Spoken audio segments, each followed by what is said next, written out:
Do it. So we're now live here at Metropolitan. We're here to talk to three fantastic people in the comedy scene in Barcelona. We're basically making it huge and powerful and fun. And it is exciting to have three, dignitaries, ambassadors of comedy with us here today. Can each of you kind of give us a little bit of information about yourselves and what you're doing so that we have some context? Kyla, I'm going to give you a second to straighten up your line because it seems to be moving a little bit. But why don't we start with John? John, tell us about yourself. Sure. My name is John Allis. I come from New Zealand originally, but I've been in Barcelona for 8 years, where I more or less started doing stand-up comedy. So 3 years ago, I started with another guy, the Comedy Clubhouse, which is where we are now. You can see the Sagrada Familia I painted behind me. So we do comedy shows every day. We do about 20 shows a week in English, in Spanish, sometimes in Catalan, Italian, French, a whole bunch of different shows. So basically, I'm trying to make comedy in Barcelona bigger, and I'm a little obsessed. Wow, certainly pushing the envelope here. Fantastic. That's a lot of work, man. James, tell us a little bit about yourself. So I'm originally from London, but I moved to Barcelona almost 11 years ago now.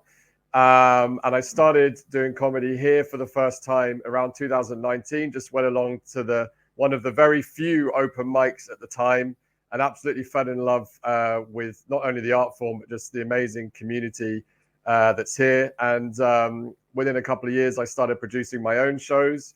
So right now, I, along with two other guys, produce Roast Battle Barcelona, which is affiliated with the global brand of Roast Battle that people might have seen on Comedy Central that comes out of the States. And I also run another show here called Lolly Amorous, which is a live speed dating show where the audience get to date each other on stage and then talk to comedians and a sex expert afterwards. So I perform and I produce and just a big fan of the scene here. It's more like a family really than anything else, I think. So a comedic family. You guys are just like really raising the level. Oh, Kyla, tell us about yourself as well. Now you're situated. Tell us, because I've known about you for quite a while, but maybe for some of the people who aren't familiar with the comedy scene. Yes. So my name is Kyla. I'm an Irish comedian based here in Barcelona. I started working for John as a bartender and cleaner back in the day, and then it was a bit of a goodwill hunting situation. I started doing jokes, and I was like, well, I'll try. And never looked back. Love it. Best place ever. A lot of fun. Okay. And so let me ask you this. As you guys are raising the level and the quality and the caliber of comedy in Barcelona, what have been big milestones that you guys have seen, maybe having some famous people that have come from other countries like yourselves, that is really starting to increase the level and the quality? And please, we've had a lot of amazing comedians. We've had a lot of amazing comedians come by the Clubhouse. One of the biggest things for the Barcelona comedy scene, realistically, is that Michelle Wolf moved here a couple of years ago now. She's obviously a massive international comedian. She's on Netflix. She's everywhere. So she performs regularly at the Clubhouse and often has been inviting friends of hers as well. So we've had Trevor Noah come recently. We had Mark Normand come earlier in the year. And every time something like this happens, people see it, they start to talk about it. And we're at the stage now where most of the time when I meet somebody, they've at least heard about the Comedy Clubhouse, even if they haven't necessarily come here yet. So that's one aspect. And then the other aspect is that we now have professional comedians that started comedy in Barcelona and are making a living from it. Kyla being the number one example, I think, on this. Okay. Also, how crazy is it that, like, for Michelle, or how crazy is it for Michelle to bring like Trevor Noah and Mark Normandy and stuff, and she's like, yeah, I'm just gonna bring Trevor. It's like me being like, yeah, I'm just gonna bring John. Like, that's what it's like for them. Like, that always blows my mind. And like, they came up together in a comedy club as well, and now they've made it, and it's so casual, and we're like, oh my god. You know what I mean? It's incredible. It's very cool to see. Wow. But John, And what do you? John was being very humble there, I think. I'm sorry. Go ahead, James. I cut you off. Do you guys hear me? James? There's a bit of it. I think there's a bit of a delay. That's all. Yeah, I think John's being very humble. I think for me, the most key milestone I've witnessed from starting in 2019 was the opening of the Comedy Clubhouse. It was a smaller venue when it started. They took an outrageous gamble in the middle of semi-lockdown to take on a bar. And really that changed the game, because suddenly the shows used to be in a bunch of venues and they were regular, but suddenly we had one dedicated space open pretty much every single day, where not just for the audience to come and see shows, but for the community to grow and create together. And really ever since that moment, and the pandemic also being a huge milestone, because everyone comes out of lockdown and people want to go out and do things and laugh and enjoy themselves. So those two things coming together at the same time, for me, that's the kind of explosion point for what we're seeing over the last few years. Not to say anything before that, you know, all the groundwork of the foundation was built before that, but the clubhouse being there as a comedian, as a showrunner, was huge for us. Okay, forgive my ignorance. What does showrunner mean? Because I've heard this before and I have ideas, but I'm not quite sure that I understand. Well, it's basically you're a producer. But yeah, it's another word for producer, I suppose. So maybe you've come up with the concept for a show, or you've decided to put on an open mic somewhere, and you become, it's almost like a mini small business on its own, right? So you're booking the acts, you're doing the promotion, all the marketing, you might be doing the ticket sales. You're basically running everything, maybe on your own, maybe with a friend. Sometimes you're even hosting or performing yourself. So you're wearing many hats, but that's effectively what, when I say showrunner, that's, yeah, you running a show. Okay. I mean, that's what I thought. I just wasn't quite sure whether I had the right idea. Kyla, can you explain to me something? We got this big event coming up, the Fringe. Tell me about it. What's going to happen? Yes. Can you give me some dates about this? So the first ever Barcelona Fringe, the first ever Barcelona Fringe is going to be taking place from the 1st of November until the 10th of November. And it was put together by the amazing and creative team at the Comedy Clubhouse. And we are going to overthrow the city, not with water pistols, my friend, but with laughter, with the medicine of laughter. So there's going to be loads of shows on all different events, loads of different venues. There's going to be comedians from all over Europe and the UK come in and bring their best work and their silliest work and loads of nonsense.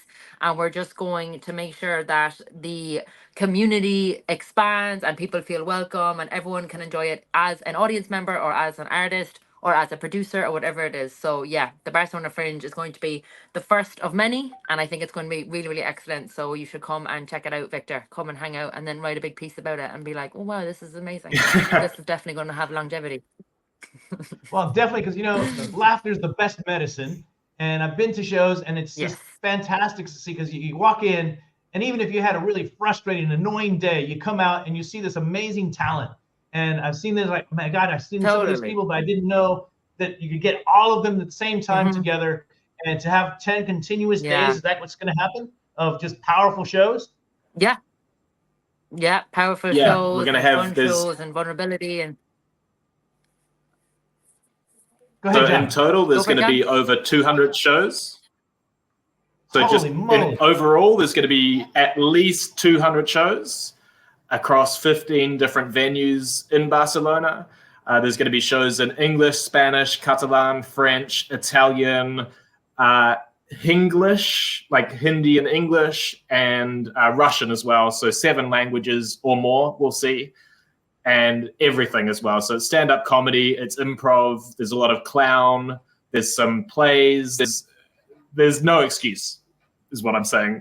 There's something for everybody. All right, so then I need to get my team to really be covering a bunch of these different shows, as well as maybe getting you guys on some of the radio shows that I'm affiliated with, plaster it all over the city so people can feel good about, you know, life, because we got a lot of interesting things coming up, and you got a lot of content to work with. You know, we have an election in the United States. Yeah. We got stuff going on in the UK. We got some crazy stuff going on in Germany. And it seems like you really appeal to an international audience. So when you have these big shows, what is one of the biggest challenges that you guys have to deal with as artists and, you know, as putting on these productions?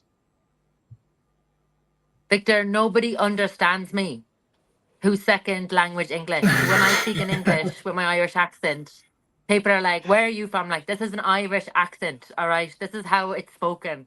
So my biggest struggle is just the absolute speed at which I speak. So just slowing it down. Just gotta slow it down. Well, I'm starting to see a lot more Irish stand-up comedians lately, here in Spain and Europe, Yeah, as well as in the United States. And I have one right in house. She works totally. with me, a lady by the name of Neve, No way. and nobody knows how to pronounce her name because it's Okay. spelled Niamh, and she's hysterical. She's just my in-house comedian. But the challenge is I speaking. love that. One of the things that I do, and I would love to have you guys come to one of my, I have this thing called the Metropolitan Business Association. And what I do is I get about 80 Yeah. people at 8 o'clock in the morning, and we help generate business for each other. But I always have a guest speaker. So if anybody or Wow. all three of you would love to come, I'm doing one this Tuesday morning, for Love example, that. and, liven it up, and you have an amazing captive audience to share what you guys are doing and promote the heck out of the show. I'd be delighted to help you.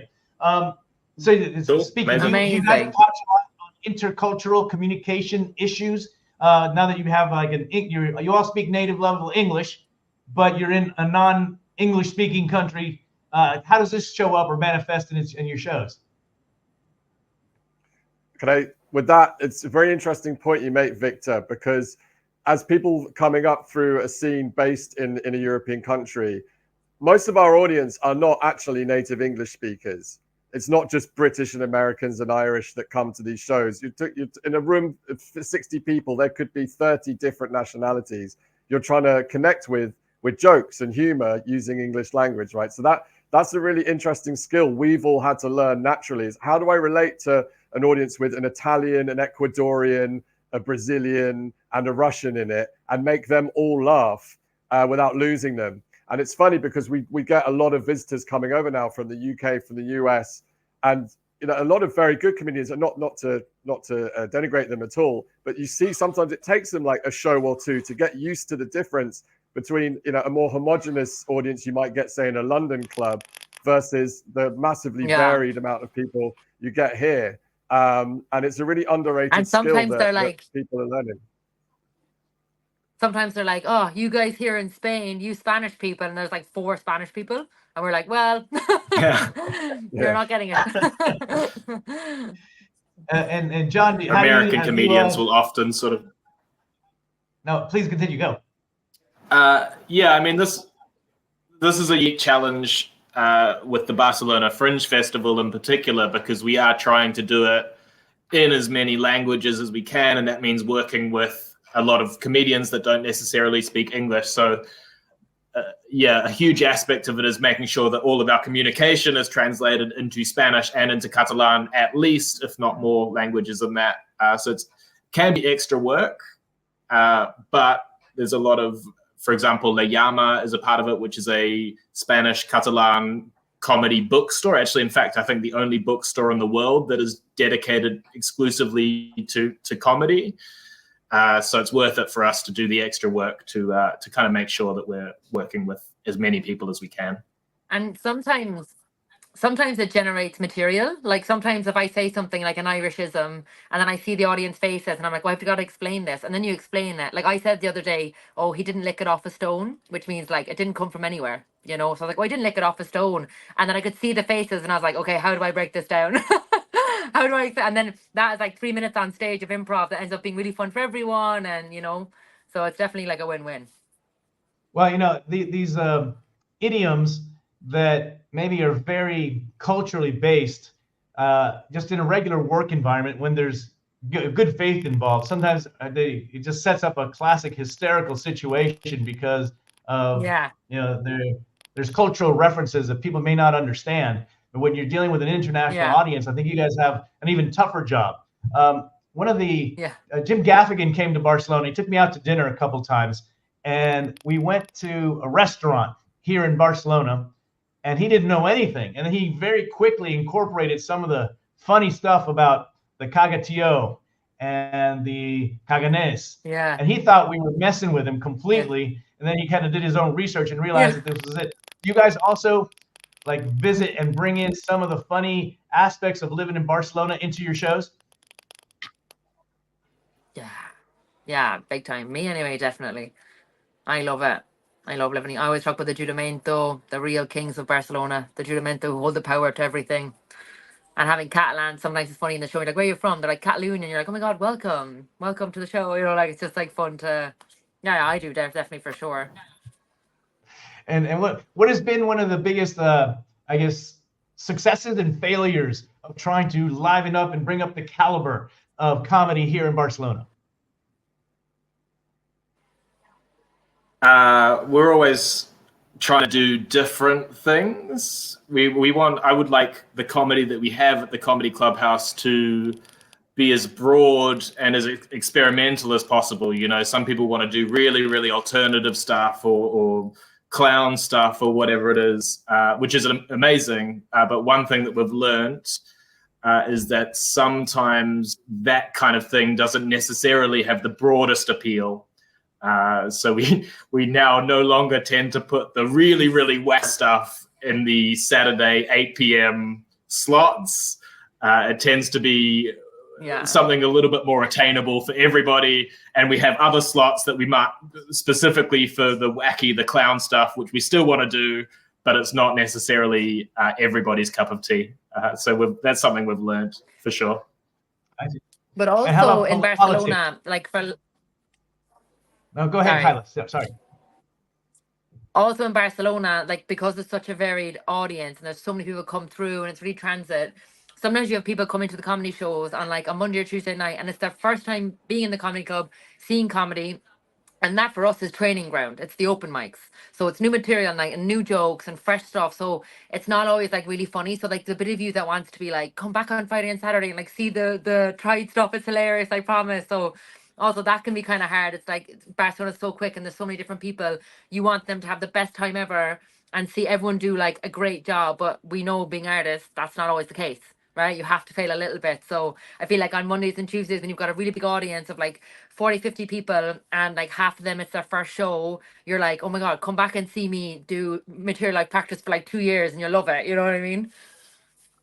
And so when you're trying to deal with this international audience, how do you guys get your inspiration? Because all three of you are performers, right? In addition to managing the whole process and the business, you also perform. So how do you guys manage and get your inspiration in order to come up with new material, as Kyla's pointing out? Well, I find one thing that no matter where you're from, that anyone can connect on is hating the English. So I play a lot on that as an English person. All I need to say is I'm English and I get a reaction from the crowd. So a lot of my material recently has gravitated towards why that might be, despite not even living in England for over a decade. But I think, you know, most good comedy should be based on truth and lived experience, right? So people are just interested in hearing honesty. I think Kyla said the word earlier, vulnerability. And yeah, anything can inspire you. You know, something that happens to you, something you've seen, something about the city, something from where you're from. But yeah, for me personally, Barcelona is so colorful. Exactly, and so varied. But yeah, for me personally, like what I can always rely on is just letting people take the piss out of the English. That's a nice reliable thing to fall back on. But yeah, I don't know, Kyla, what about you? I don't know how do you get inspired? I mean, Kyla's amazing. Like, I mean, for me, James, you won't believe this, but it's hating the English. It's really that simple. Yeah, exactly. Just hating the English. Just pure racism. That's all it is. Just good old fashioned hatred. There you go. Old colonialism. Like really works. For me, yeah, I mean everything, right? You can find the funny in everything. And I think saying yes to things and someone's like, hey, you want to do like a salsa class in the front of the park? And I would rather jump off a bridge, but I'm like, sure, why not? Let's see. You know, like everything is 5 minutes, right? So just from living my life. I like storytelling, so just from living life. That's kind of how I get my inspiration from. And people. I love people. How about you, John? I think there are it's almost like there's a third culture element to a lot of this, because most of the people at shows, even though they do come from all over the world, they do live in Barcelona, or at a bare minimum, they're all in that room at that time, right? So you have that in common with all of the people in the room at least. And that's where a lot of the jokes come from. You know, you might have jokes about the Raval being dangerous. That's something that comes up a lot, or sort of shared Barcelona experiences. And then there's other stuff that just works no matter where you are in the whole world, right? Anything to do with like dating and relationships, people get. It doesn't matter where they're from. They can be from China, they can be from Russia, they can be from anywhere in the world. That's the kind of thing they understand. So that's what I see working in Barcelona and Barcelona comedy. Instead of you see a lot of Americans will come over and they'll try and use very specific references that they'll be like, I was west of 47th Street the other week, for example, and it doesn't translate. So you sort of have to pick your battles, pick your topics. Yeah. You know? Yeah. And that's why it's beautiful performing in Barcelona, because it reminds you that we're all kind of one. Like in some places it's so based on what you look like or your religion or this, but because Barcelona is so varied, you do have to lean more on the human side of the material, of like what connects me as an Irish woman to you as like a Turkish man, or you as a Russian wife, or you know what I mean? And that's why it's actually it's quite inspiring. On the dating side that John mentioned, people in Barcelona, it's really interesting, do seem to be uniquely traumatized by the experience of trying to date here, because it's such a transient city. People are coming through. There's so much choice. Everyone's really sexy everywhere. And that was the inspiration behind the show that I run, Lolly Amorous, the dating show, is kind of giving people an opportunity to meet face to face under pressure, rather than through dating apps and things where people are constantly getting ghosted and whatnot. And that has really resonated. Doesn't matter where you're from, what your background is, your sexuality, your gender, everyone sort of comes together in this room for an hour or so and just shares these stories with each other. And it's amazing. It's almost like a little like therapy session in a way. It's something about Barcelona. I'm sure people watching this, people watching this will know what I'm talking about, I'm sure. You know, I went to this thing. I helped a friend of mine. Cool. I don't know if you guys happen to know Venus O'Hara by any chance? Venus O'Hara, she's a sexologist here. She launched a book this past week on the transmutation of sexual energy. And I don't know if you can explain a little bit about the dating scene that you were talking about, how that works and how that is produced. Can you explain a little bit about that, James? About the show? Yeah, absolutely. So what happens is when the audience comes into the club, we encourage them to put their names in different buckets, and you can choose different colors of paper depending on how you identify gender-wise. And the buckets are color-coded depending on if you want to date a man or woman or you don't mind. And then in the show, we pull the names at random. They come up on stage. They get 2 minutes just to talk to each other. There's some prompts there if they need them. And then afterwards, and it's interesting you mentioned this Venus O'Hara. So on the show, we have an amazing woman called Willow Starr, who teaches psychology of sexuality at one of the universities here in Barcelona to a lot of young American students that are over in Spain doing their 6 month or whatever, their semester here. So whilst it's a funny show, we're not like making fun of people or making it awkward for them or anything. It's actually a little bit of an educational element. So something comes up like, I don't know, anything from dating etiquette to any sexual stuff, kinks, fetishes. Willow has this amazing encyclopedia of knowledge of all of that and the psychology behind it. And she will then go into depth and into detail about how that works and maybe how you should behave, how you can improve your own dating life, your own sex life through her knowledge. And that's really where people have connected, because people have a really good time and they laugh. But quite often people that, other than like, ha, ha, ha, you often hear, and like everyone sort of really empathizing with each other. And then, of course, after the show, there's 60 single people in the building and they just hang out upstairs and drink and have a chat. So that's really, I think in the last year, really taken off. I've done it a couple of years at the Edinburgh Fringe.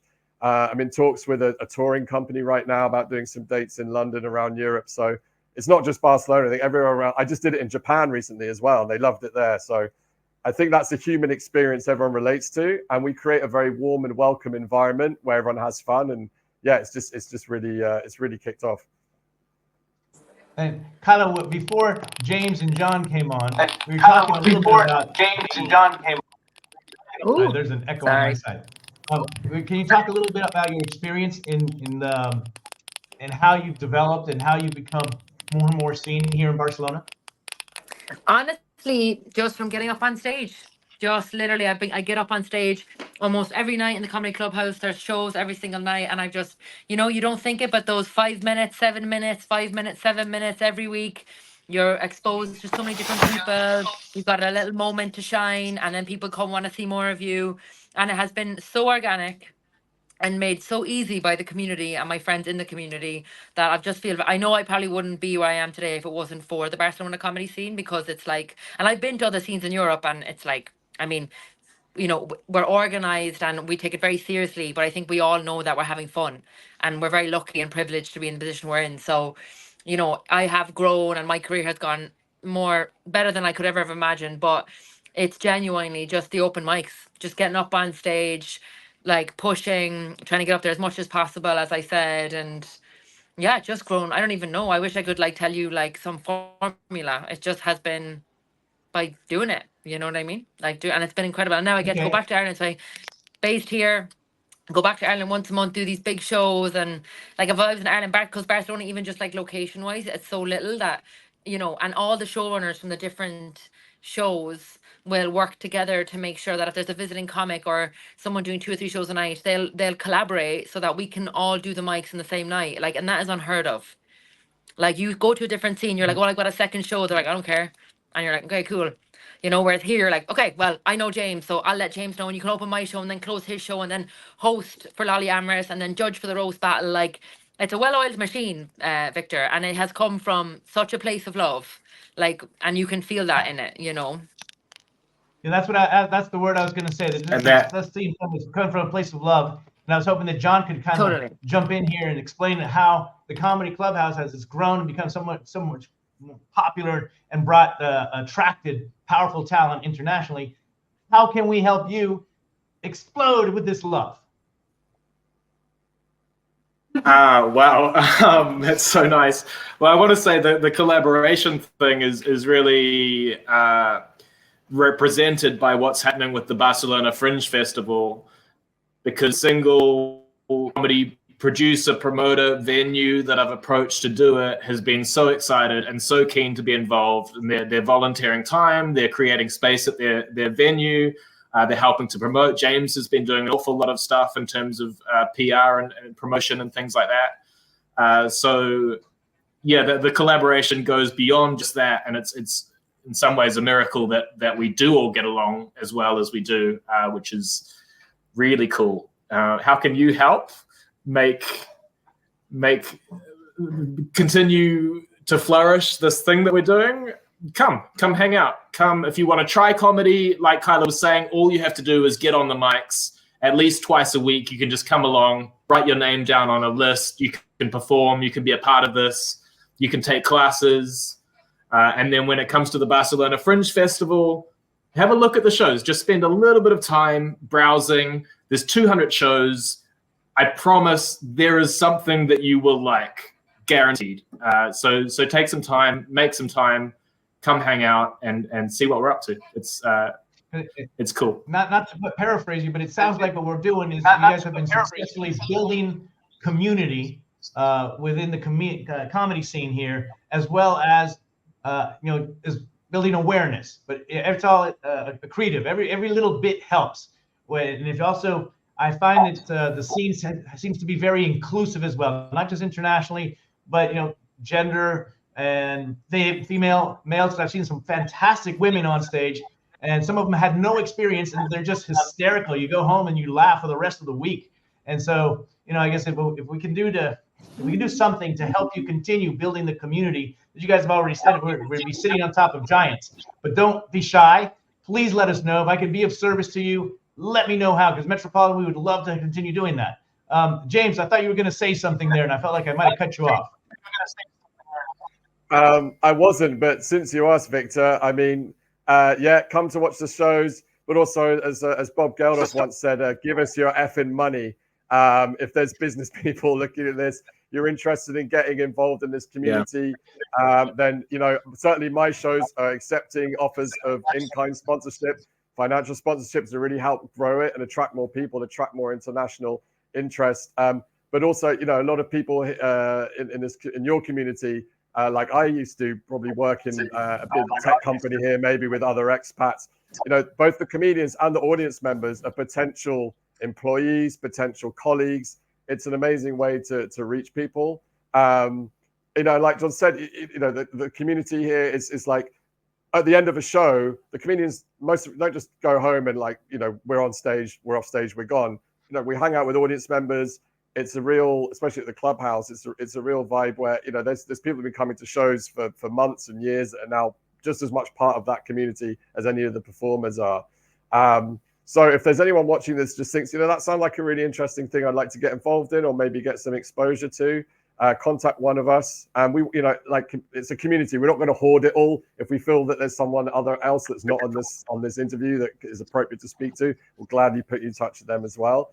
But yeah, let's grow this all together and really let's make Barcelona the absolute hub of comedy in Europe, which I think it really can be and deserves to be. One quick thing, John, you had mentioned people might be able to take classes. Tell me a little bit more about that. Yeah, absolutely. We have one of our comedians, Luke Mazzina, he runs a stand-up comedy class. It's called Standup Boot Camp.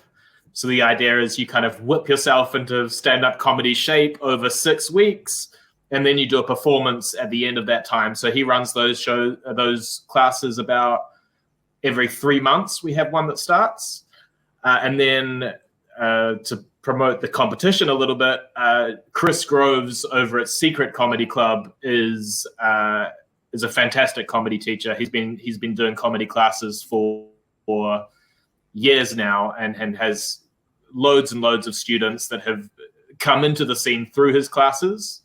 And he's also a fantastic option if people are wanting to kind of dip their toes into stand-up comedy. Okay. On that note, Kyla, can you explain how did you just jump into the scene? I know you say you just kind of jump in and you do it, and you know the more you do it, the better you get. There's a famous phrase from one of my mentors. I think she derives quality from quantity. The more you do it, the better you get. You know, you sharpen your skills. But how did you get started? Hold on a second. Sorry, I think you're muted there. I believe you're muted. Can you Better? There you go. Yes. I was working for John, so I worked as a bartender. So I used to bartend and waitress, clean up and do all the bits, and I just was around it. And when I met the comedians, it just felt like I had met my people. So it just, you know, I was very lucky. As I said, it was very organic. And I used to ask people this question all the time, like, how do you do it? How do you do it? You literally just have to get up. You have to. There's no easy way. There, you can prep all you want and write notes and write jokes. You just got to get up. And then you got to get up again. And then again. And then you think, oh, it's going to get easier. And it doesn't.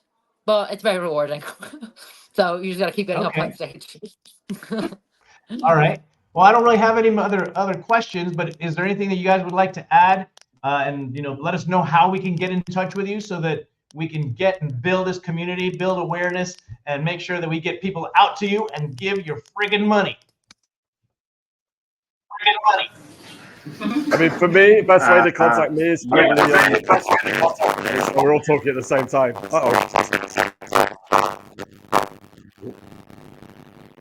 Okay. Try that again, James. All right. Sorry, John. There's some fuzziness on the line here. Can you guys hear me okay? Go ahead. All right. Something's fuzzy. But the most important bit too. Just find me on Instagram is the best way. James Weagle, if you search that on Instagram. Or if you're interested in the shows, we've got Roast Battle Barcelona or Lolly Amorous Comedy, which is a dating show. All on Instagram. Okay. John, any last word? Yeah, Instagram's great. Sure, Instagram's great if anyone wants to get in touch. We check our messages and respond. I'm there as well, so find me if you feel like it. And then the Barcelona Fringe Festival, the Instagram is Barcelona Fringe 2024. On Monday, we're going to start announcing all of the different acts, putting up all of the shows. It's going to be touch wood, the biggest thing that's happened to Barcelona comedy since Kyla Cobbler. Excellent.